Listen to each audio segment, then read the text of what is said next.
I just recently returned home after spending 3.5 months living in my RV in Texas alone. And I returned home to rural Kansas to my husband and our larger house. It's amazing how a change of environment can totally change your outlook and what you actually see when you look again. It can change your goals, it can change your insights, and it can enhance your creativity. So today we're going to talk about how I've returned home and what I can now see that maybe I couldn't see before.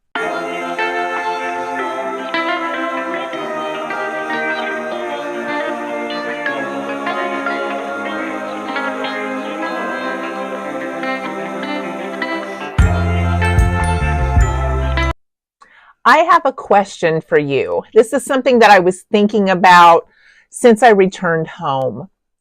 What is enough? What if enough was all that we needed? Would our life look different? Would our struggles look different if we could embrace that enough feeling? Would our happiness and our contentment look different?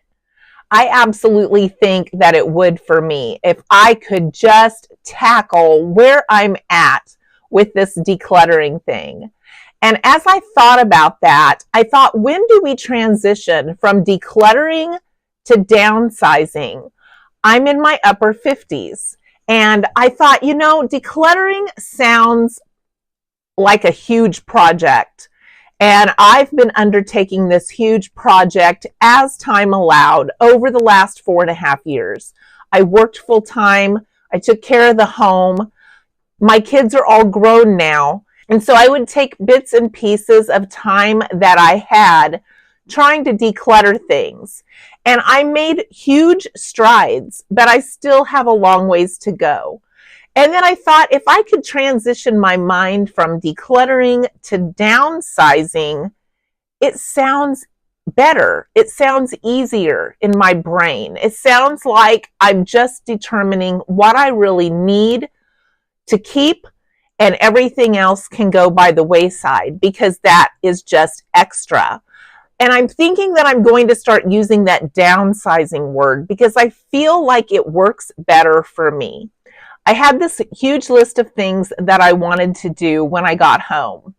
And then when I got home and back into this larger living environment after living in an RV for the last 3 months, I started to feel some overwhelm. In the RV, I had just what I needed and everything was in its place and everything was kept put up and put away. And I noticed that during my FaceTime chats with my husband, that my brain was changing, that I was starting to notice things behind him, things that looked in my mind like clutter that I never saw when I lived here. But living in that different environment made me start seeing clutter in his environment when I was on the FaceTime with him. Isn't that funny? I'd been living here in it and didn't see it. And so I made that huge list of things that I wanted to do once I got home. And then once I got home, it was hard to choose and prioritize which things on that list I wanted to start with. I started to feel some overwhelm at the enormity of what I was about to tackle. And my husband reminded me yesterday, he said, "You're still thinking like someone who just has the weekend to get this stuff done. Now that you're back home, remember, you are retired. You have 7 days a week. Just take a little project and do something every day and check it off, and don't kill yourself doing it. But remember that you have 7 days, not just 2 at the end of the week." And that was very helpful for me because I was looking at it as I just had a couple of days to just hit it hard all the time. Only I was using every single day like a Saturday or a Sunday in my mind, and I was hitting it hard. And it was exhausting me mentally and emotionally to try to do this. So I'm going to start breaking it down a little bit. And he helped me yesterday. We went upstairs into our clothing because we have a room upstairs. And we found out that Goodwill will take items that are torn, items that are stained as long as they've been washed, and they will take these mismatched items that maybe you've held on to because you were like, I can't donate them, I can't sell them, I don't want to just fill the landfill and just throw all this stuff away. I need to keep a little bit of it to paint, to do yard work. And then if you're like me and you're home during the day because you're early retired, I'm thinking I can continue to wear that stuff, right? But we don't feel good when we're wearing that stuff. We don't feel good when we're wearing stained items and torn items. So we decided yesterday to go upstairs because we have enough nice things. We don't need to keep a ton of that little stuff around just for working outside and painting. We can keep a minimal amount of that, get rid of the rest, take it to Goodwill, and they will bundle it and sell it for scrap. And it won't go into the landfill. That was exciting for me to find that out. So we went up yesterday and the whole back end of his car was filled this morning of stuff like that he can donate, that was good, stuff that can be sent to scrap, and stuff that none of it would go into the landfill. And so I felt accomplished yesterday, and he did too, moving that out of our house. But the realization set in. We had a whole back carload full of things, and yet I still have a lot to do. So I'm going to start looking at it more as downsizing. We've all heard that we wear about 20% of our clothing, but I would extend that to about anything that we own. We probably use about 20% of the items that we store in our kitchen to cook with. We probably use about 20% of the items that we store in our makeup bag. So I'm going to challenge myself to start thinking about that. What am I actually using, and what is the other 80%? And do I really need to keep it around to just take up space? Because it is overwhelming me, even though I didn't realize it when I was here before. I'm on a mission to try to wear everything that I own and see if it's comfortable. If it's not comfortable, I'm getting rid of it right away. There's still a lot of things in my closet that I haven't worn in some time. You're going to see me in some different t-shirts because now that I've lost weight, I have some different favorite t-shirts that fit me better. I had been wearing some larger ones before that were very comfortable, but over the time that I've lost weight, I was still wearing them thinking they were my most comfortable t-shirts. And now that I'm home, I know that some of the ones I thought were too tight before are actually now my most comfortable t-shirts. I found that some of those things that were too big are really not comfortable, and they kind of mess with my mind and make me feel bigger than I am and make me feel sloppy. So some of those can go. I don't need a ton of fancy clothes anymore. I'm not working. So I went through my closet and got rid of a lot of those shell pieces that are color pieces that you mix and match with pants and a jacket. I'm not going to be wearing those. There's a lot of things I can choose from when I choose to dress up. Those were always things that were extra, things that I would wear if I didn't have my other stuff clean, that I needed extra dress clothes.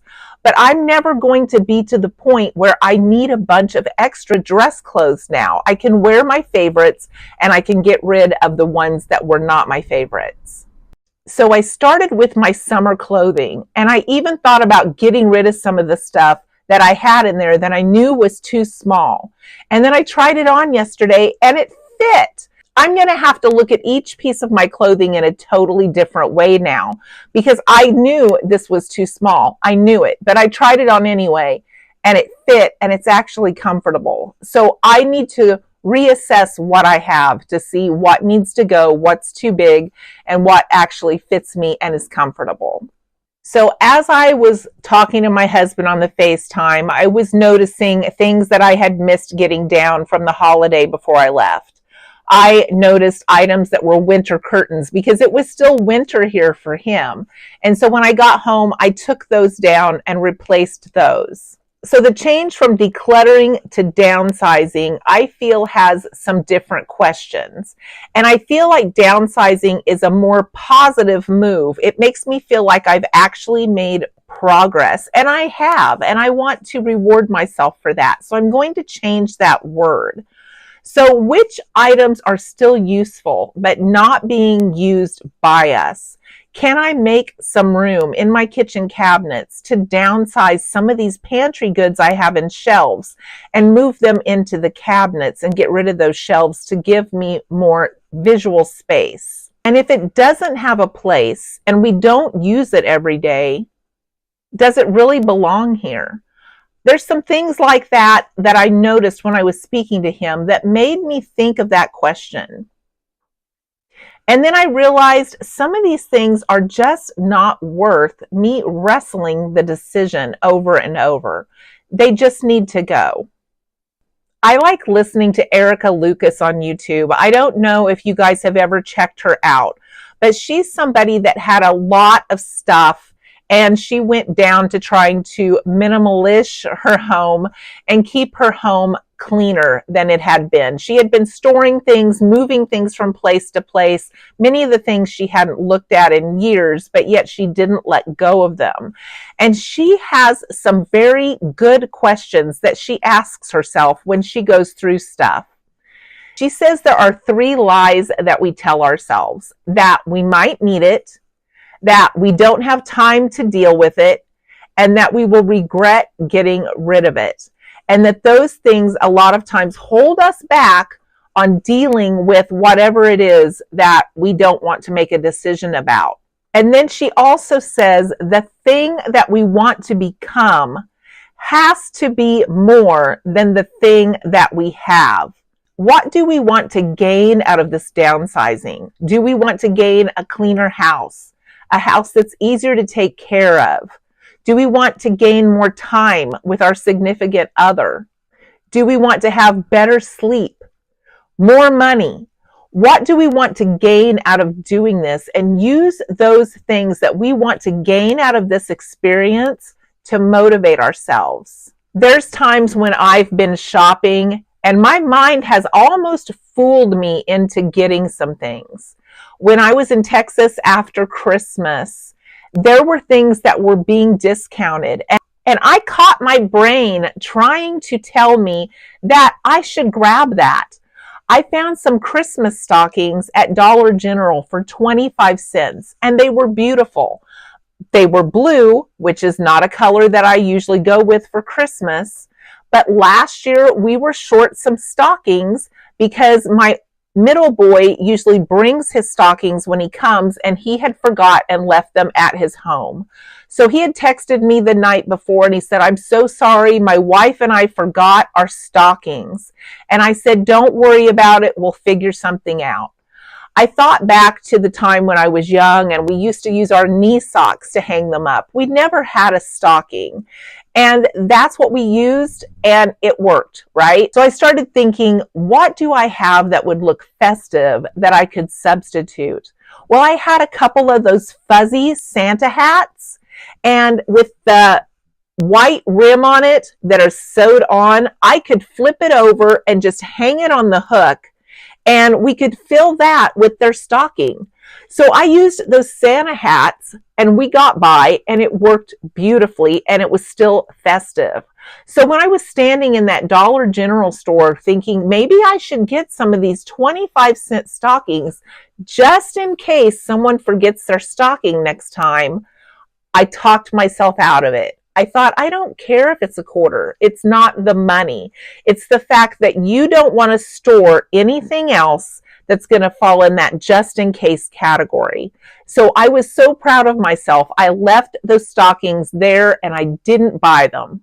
So I find myself still in the process of stripping down those layers that I have talked about in my other videos to get myself to the place where it is just enough. We don't have to get rid of everything that fits into our life or that we use. There are some things that maybe I just used seasonally, and I'm going to keep those items.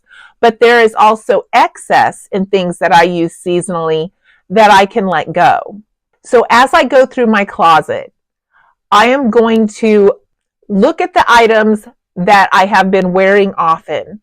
Look if they fit, if they're too big. Look if they don't fit my lifestyle anymore. I'm going to be thankful for the things that I have and realize that I'm at a point in my life where I need less to function better, to have less responsibilities, and to have a slower life, which is what my goal is. I found when I had that slower life in Texas, I was truly happy. So that is what I'm going to be working on here over the summer. I'm going to work on what doesn't belong. I'm going to work on that to-do list. And I realized that my mind processes everything around me, every conversation, every noise, every piece of anything that I have in this house. My mind processes all of it and tries to take it all in. And that's where a lot of that overwhelm comes from, and why I didn't have it when I was in my RV. So because I know my mind works like that, why would I not think that everything in this home is being processed right as we speak? So as I share things that are going on in my life, I hope that the things that I think about and we discuss are helpful to you in your home and your life as well. I've made so many friends here on YouTube. I value your friendship. Thank you so much for watching. And if you would like to support this channel in any way, liking, subscribing, letting the ads roll, all those things help, as well as I have things in the description box that help me save money that I share with you all. Thanks for listening today, and I hope to see you in the next video.